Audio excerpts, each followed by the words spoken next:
Dragi români, este 1 decembrie.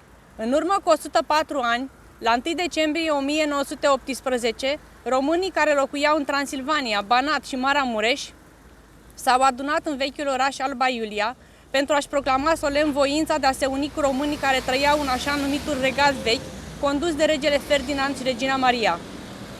Ei urmau exemplul fraților lor din Basarabia și Bucovina, care se uniseră anterior cu patria mamă. Unirea tuturor teritoriilor locuite de români în 1918 a însemnat formarea României mari și realizarea statului unitar român modern, bazat pe principiile democratice ale libertății, egalității și respectării drepturilor omului. Căderea regimului comunist și revenirea la democrație i-a determinat pe români să transforme 1 decembrie în ziua noastră națională, o oportunitate de a reafirma mândria față de trecutul nostru și încrederea noastră în viitor. Nu trebuie să uităm însă că România mare, așa cum s-a format ea în 1918, nu mai este, din păcate, o realitate în prezent.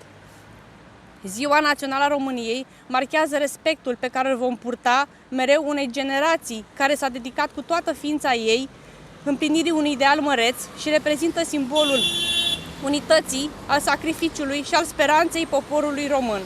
Aceste valori, care sunt mai actuale ca oricând, ne obligă să arătăm recunoștința noastră celor care prin sacrificiul lor le-au înfăptuit și mai mult să le ducem mai departe.